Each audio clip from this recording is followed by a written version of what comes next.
అందరికీ నమస్కారం. ఈరోజు మనం కెమిస్ట్రీలో జరిగే ఒక సూపర్ ఇంట్రెస్టింగ్ పవర్ గేమ్ గురించి మాట్లాడుకుందాం. అదే డిస్ప్లేస్మెంట్ రియాక్షన్.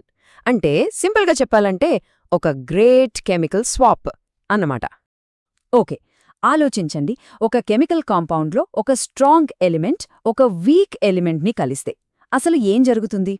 ఈ ఒక్క ప్రశ్నతోనే మనం కెమిస్ట్రీలో చాలా కామన్గా జరిగే ఒక రియాక్షన్ను అర్థం చేసుకోబోతున్నాం. దీన్నే డిస్ప్లేస్మెంట్ రియాక్షన్ అంటారు. చాలా సింపుల్. ఇదొక పవర్ ప్లే లాంటిది. ఎక్కువ పవర్ఫుల్ అంటే ఎక్కువ రియాక్టివ్గా ఉండే ఎలిమెంట్ తక్కువ రియాక్టివ్గా ఉన్న ఎలిమెంట్ను పక్కకు నెట్టేసి దాని ప్లేస్ను లాక్కుంటుంది. నువ్వు పక్కకు జరుగు, నేనొస్తా అన్నట్టుగా. సరే, బానే ఉంది. కానీ ఏ ఎలిమెంట్ స్ట్రాంగ్, ఏది వీక్ అని మనకెలా తెలుస్తోంది? దీనికోసం ఒక రూల్ బుక్ ఉంది. అదే రియాక్టివిటీ రూల్ బుక్. దాని గురించి ఇప్పుడు చూద్దాం. ఇదంతా రియాక్టివిటీ అనే కాన్సెప్ట్ మీద ఆధారపడి ఉంటుంది. అసలు ఒక ఎలిమెంట్ బలం అంటే ఏంటంటే అది ఎంత ఈజీగా ఎంత ఫాస్ట్గా వేరే ఎలిమెంట్స్తో కెమికల్గా రియాక్ట్ అవుతుంది అనేదే దాని బలం.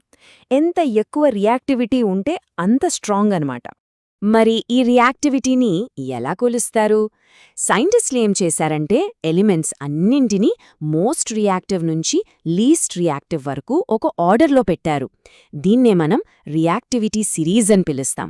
మన కెమికల్ స్వాప్కి ఇదే అసలైన రూల్ బుక్. సో రూల్ చాలా క్లియర్. ఈ ర్యాంకింగ్ లిస్ట్లో పైన ఉన్న ఎలిమెంట్ అంటే మోర్ రియాక్టివ్ ఎలిమెంట్ తన కింద ఉన్న ఏ ఎలిమెంట్నైనా సరే దాని కాంపౌండ్ నుంచి బయటకు గెంటేయగలదు. అదే డిస్ప్లేసర్. డిస్ప్లేస్ అయ్యేది వీకర్ ఎలిమెంట్. రైట్, థియరీ బానే ఉంది కదా. ఇప్పుడు ఈ రూల్ బుక్ నిజంగా ఎలా పనిచేస్తుందో ఒక క్లాసిక్ ఎగ్జాంపుల్తో చూసేద్దాం. Zinc versus copper sulphate. Okay, step by step చూద్దాం. ఫస్ట్ మన దగ్గర ఒక జింక్ స్ట్రిప్ ఇంకా బ్లూ కలర్లో ఉన్న కాపర్ సల్ఫేట్ సొల్యూషన్ ఉంది. మన రియాక్టివిటీ సిరీస్ ప్రకారం చూస్తే జింక్ కాపర్ కంటే చాలా స్ట్రాంగ్, అంటే మోర్ రియాక్టివ్. సో ఏం జరుగుతుంది? ఆ జింక్ స్ట్రిప్ కాపర్ను కాపర్ సల్ఫేట్ నుంచి బయటకు నట్టేస్తుంది. ఆ స్వాప్ జరిగాక మనకు ఫైనల్గా ఏం మిగులుతుంది? కలర్లెస్ జింక్ సల్ఫేట్ సొల్యూషన్ ఇంకా సాలిడ్ కాపర్. చూసారా, బ్లూ కలర్ మాయమైపోయింది. ఓకే, ఇక్కడ ఒక కంప్లీట్ ట్రాన్స్ఫర్మేషన్ జరిగింది. పాతవి పోయి కొత్తవి వచ్చాయి. కానీ ఈ కెమికల్ స్వాప్లో మనం నిజంగా దేన్నైనా కోల్పోయామా? ఏది మాయమవ్వలేదా? ఇప్పుడు ఆటమ్స్ని కౌంట్ చేద్దాం. ఇక్కడ చూడండి, రియాక్షన్కు ముందు మన దగ్గర ఒక జింక్ ఆటమ్, ఒక కాపర్, ఒక సల్ఫర్, 4 ఆక్సిజన్ ఆటమ్స్ ఉన్నాయి.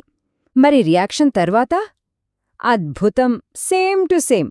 ఒక్క ఆటమ్ కూడా అటూ ఇటూ అవ్వలేదు. ప్రతిదీ అక్కడే ఉంది. అంటే ఆటమ్స్ ఎక్కడికి పోలేదు, మాయమవ్వలేదు. జస్ట్ అవి తమ పార్ట్నర్స్ని మార్చుకున్నాయి, తమను తాము రీఅరేంజ్ చేసుకున్నాయి అంతే. సరే, ఆటమ్స్ సంఖ్య మారలేదు. మరి మొత్తం బరువు అంటే మాస్ సంగతేంటి? ఈ టేబుల్ చూడండి. రియాక్షన్కు ముందున్న టోటల్ మాస్ రియాక్షన్ తరువాత ఉన్న టోటల్ మాస్తో ఎగ్జాక్ట్గా మ్యాచ్ అవుతుంది. అంటే సుమారు 225 గ్రామ్స్. ముందు తర్వాత కూడా సేమ్. ఇది సైన్స్లో ఒక ఫండమెంటల్ లా. అదే law of conservation of mass. అంటే ఒక కెమికల్ రియాక్షన్లో మాస్ని మనం క్రియేట్ చేయలేం, అలా అని డిస్ట్రాయ్ కూడా చేయలేం. ఎంత తీసుకుంటామో అంతే మిగులుతుంది. యూనివర్స్ ఎప్పుడూ పర్ఫెక్ట్ బ్యాలెన్స్ని మెయింటైన్ చేస్తుంది.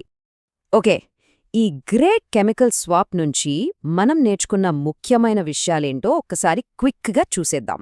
కీ టేకవేజ్ ఏంటి? ఫస్ట్, ఎప్పుడూ కూడా ఎక్కువ రియాక్టివ్గా ఉండే ఎలిమెంటే తక్కువ రియాక్టివ్ ఎలిమెంట్ను డిస్ప్లేస్ చేస్తుంది. సెకండ్, ఎవరు ఎవరిని డిస్ప్లేస్ చేస్తారు అనేది రియాక్టివిటీ సిరీస్ అనే గైడ్ నిర్ణయిస్తుంది. థర్డ్, రియాక్షన్లో ఏ ఆటమ్ కూడా పోదు, జస్ట్ రీఅరేంజ్ అవుతుంది. అండ్ ఫైనలీ, రియాక్షన్కు ముందు తర్వాత టోటల్ మాస్ ఎప్పుడూ ఒకేలా ఉంటుంది. ఈ 4 పాయింట్లు గుర్తుంచుకుంటే చాలు, చాలా కెమిస్ట్రీ ఈజీ అయిపోతుంది. ఒక చిన్న కెమికల్ రియాక్షన్లోనే ఏదీ నిజంగా పోనప్పుడు, నాశనం కానప్పుడు, మన ఈ పెద్ద విశ్వంలో ఇదే ఫండమెంటల్ రూల్ను ఫాలో అయ్యేవి ఇంకేమున్నాయి? ఈ ఐడియా మనల్ని కెమిస్ట్రీ ల్యాబ్ దాటి ఆలోచింపజేస్తుంది కదా. మన చుట్టూ ఉన్న ప్రపంచంలో ఇలాంటి పరిరక్షణ, పరివర్తన సూత్రాలను వెతకమని చెబుతుంది. ఒక్కసారి ఆలోచించండి.